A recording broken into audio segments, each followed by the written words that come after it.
Hi, artificial intelligence algorithms are currently being used to translate languages, drive cars, and even detect cancers.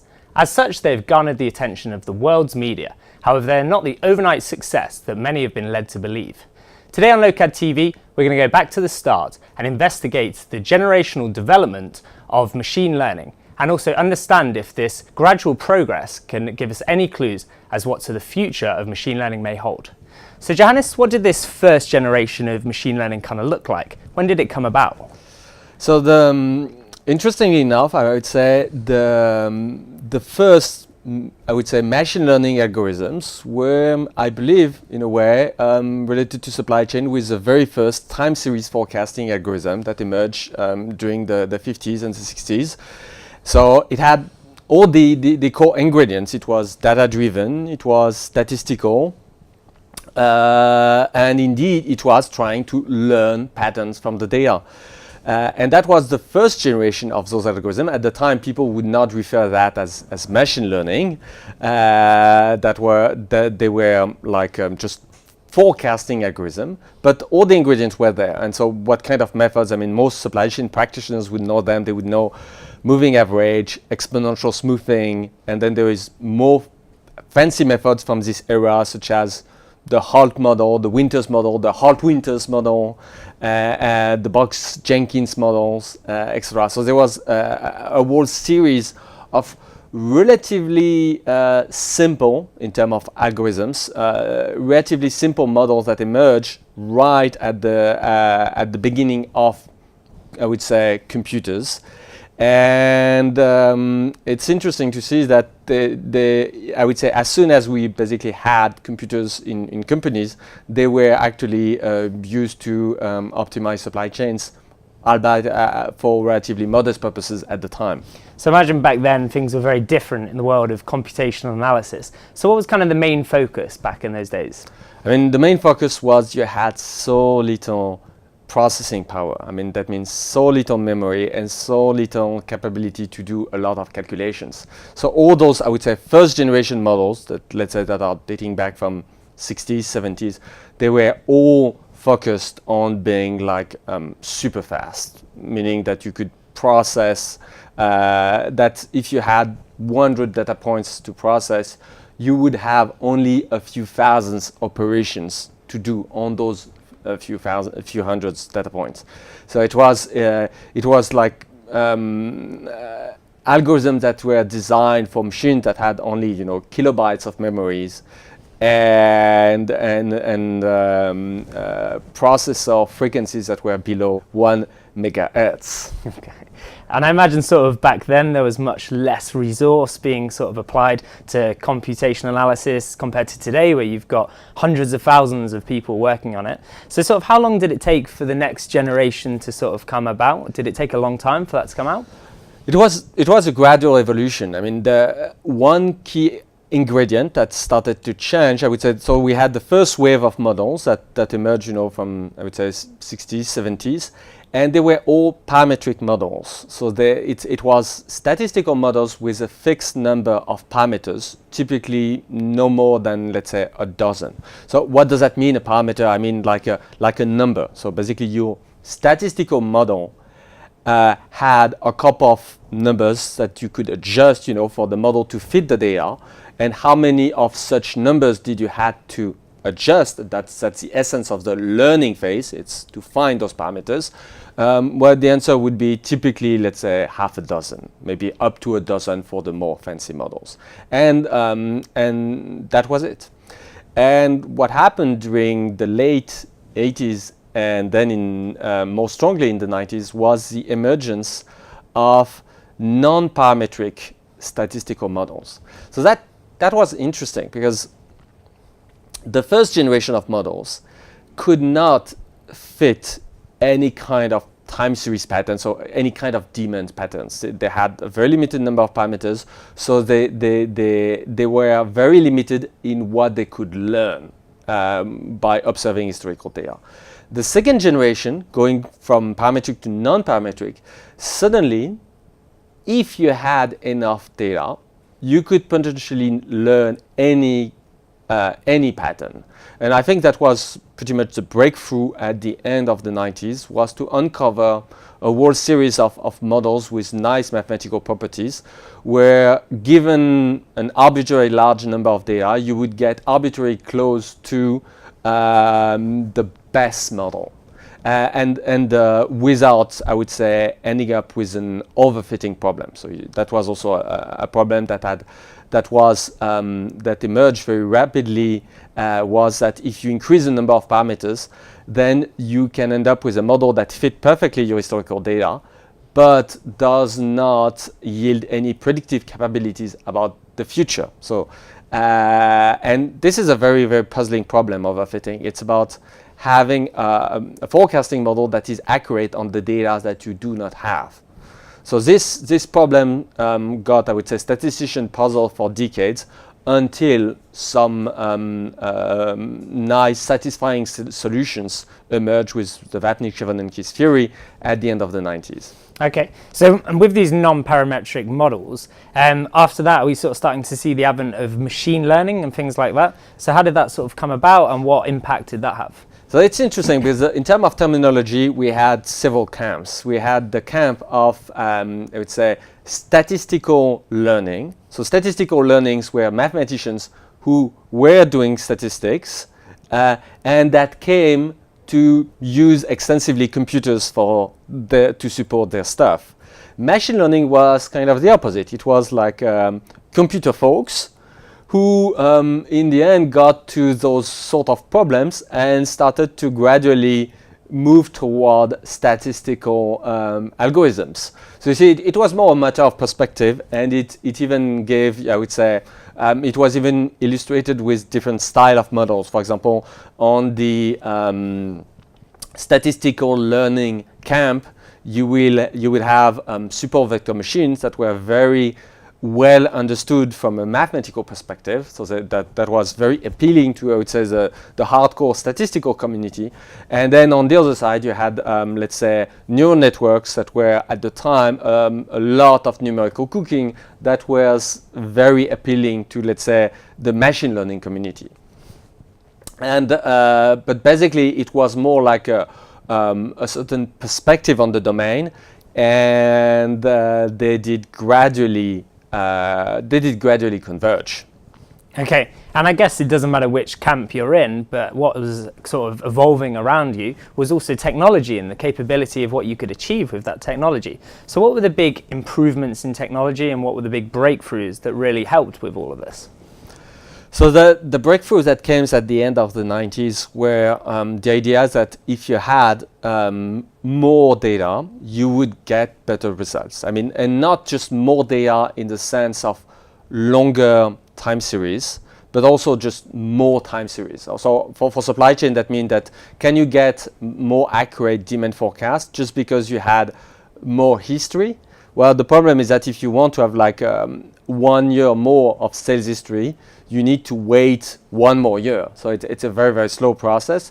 Plus, if you have new products that are being launched, some products that are getting that are phased out, you never get that much more history. So there was some breakthrough that was to be able to leverage more products, data that comes from more products, and that was, I would say, it came later to supply chain. It didn't come at the end of the 90s. It came more like in the 2000s. But what made it possible was, I would say, breakthrough in machine learning, statistical learning at the end of the 90s, and they were all related to those non-parametric models. So there is like a whole series of those statistical models that represented some breakthrough. That was basically support vector machines, which was, I believe, published something like 96 with a working implementation 98, and then there were the random forest, I think in 2001.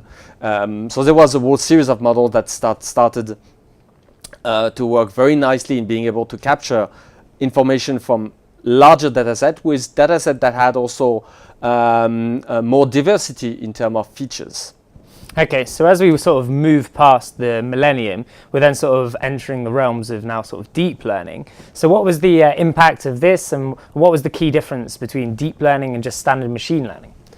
So it's interesting because deep learning, I mean, has been the conjunction of probably a dozen of very critical insights. But it was all very gradual, but putting all those things together, it did make quite a big difference. So one idea of, I mean, one of the key benefits of deep learning is the capability to learn more complex function with less data. Because the problem with those I would say second generation machine learning algorithm, the first generation was the very, very simplistic models like parametric. Then second generation was those non-parametric models, let's say shallow learning, by opposition to deep learning. And those shallow learning algorithms, they came with properties that say that they can learn any statistical pattern if given enough data.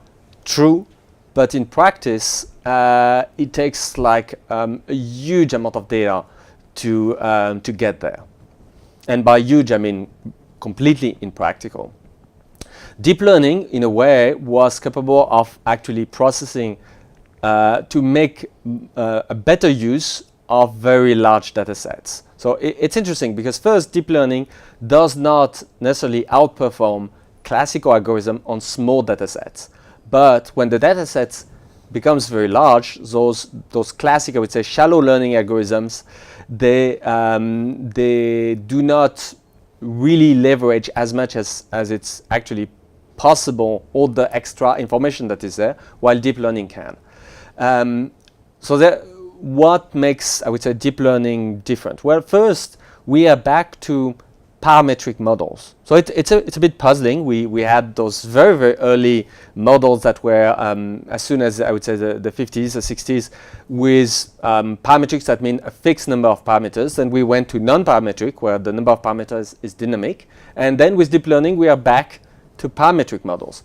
But the big difference is that those models are parametrics, but with typically multiple millions of parameters. At Lokad, we do deep learning, and our models can have anywhere up to 20 million parameters. So it's even like hyper-parametric. Now, if you have that many parameters, there is a whole challenge of how do you avoid having like massive overfitting. I won't get into the details, but there were a series of very clever tricks that were uncovered, part of, I would say, the deep learning movement that makes it possible. Another key ingredient was part of deep learning was to think of statistical models that had a maximal affinity to the computing hardware that we had, which was graphical processing units, or rather processing units that let you do linear algebra. That's the main trick. I mean, the main trick of one of the computational trick of deep learning is to bring everything back to linear algebra in a way. With the fancy name for that is tensors, which are glorified multidimensional matrices. But you bring everything back to linear algebra, and then it happens that your graphic cards, your GPU, graphical processing units, is very efficient to do linear algebra. And so one of the trick was to migrate from CPU calculation to GPU calculation, and here you get like 2 orders of magnitude of extra computation. So that makes a lot of things that were not possible suddenly became possible, not just because the hardware was progressing, but because we switched to a different type of hardware where we had 100 times more processing power. And by the way, it was completely not intended. Those graphic cards were, as the name suggests, designed to support video games, not deep learning. And then there is a whole series of other tricks that went into deep learning.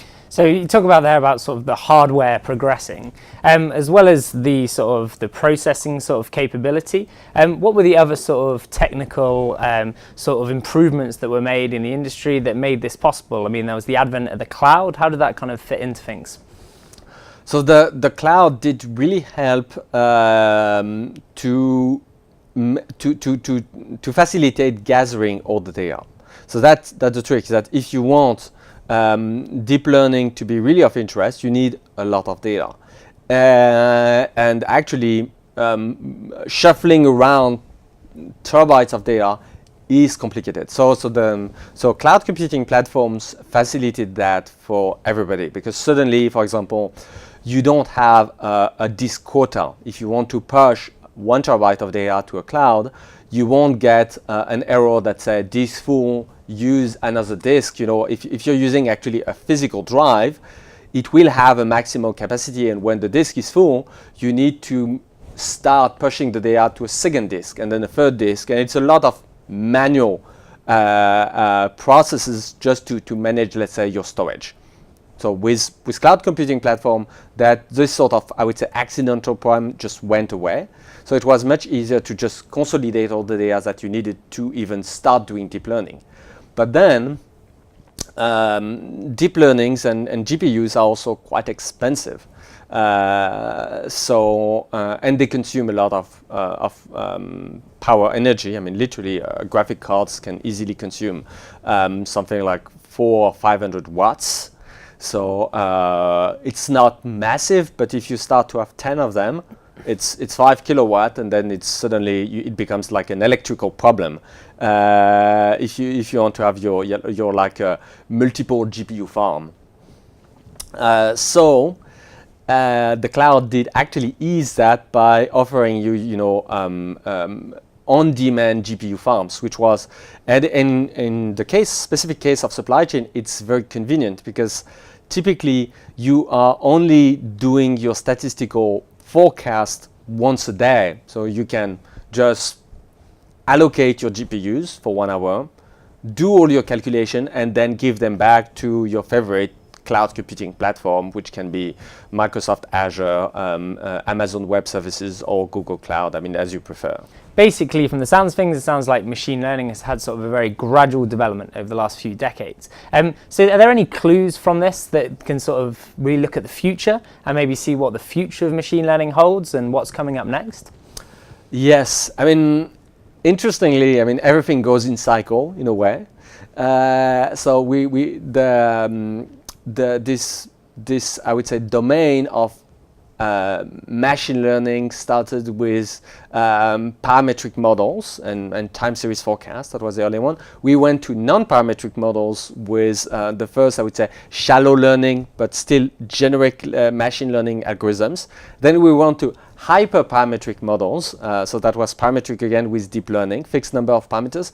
Interestingly enough, what is starting to emerge is non-parametric models again in the deep learning spectrum. So what are those? They are like more fancy deep learning methods where you gradually, as you build your deep learning model, you adjust the very structure of the model as you learn. And there is, I would say, a whole spectrum of people who are trying stuff in this direction. I suspect that will be the next phase of for the I would say the machine learning, statistical learning community, and the code name is probably something like, if I had to bet on the buzzword of tomorrow, would be something like differentiable programming, where it's a bit like deep learning, but in a way that is much more dynamic in the way the model itself is built and evolved during the learning phase. And so we move from this, we would move again toward non-parametric models. Okay, differentiable programming is the new buzzword. Often the supply chain industry is a little bit behind sort of the big four in terms of what they're focusing on. So what is it that they're very much putting money into research in at the minute, and what are the big developments that will be coming out of them over the next sort of year or so? So indeed, I mean, as far I would say machine learning is concerned, the big problems are voice recognition, voice synthesis, image recognition, natural language, I mean, translation. So that's where the big tech companies are literally investing billions. And so indeed those, I would say, those fields that are like very core problems for learning, for machine-driven learning in general, are, I would say, ahead of the pack in terms of research and also in terms of development. Supply chains, all the players that are actually developing like machine learning software for supply chain are a bit behind, Lokad included. Indeed, nobody in supply chain has the resources to invest $1 billion a year for better demand forecast. There are some steady investment, but at best it's like a small fraction of that. So it's lagging behind, but not that much. I mean, I would say probably like a couple of years behind, 2 or 3.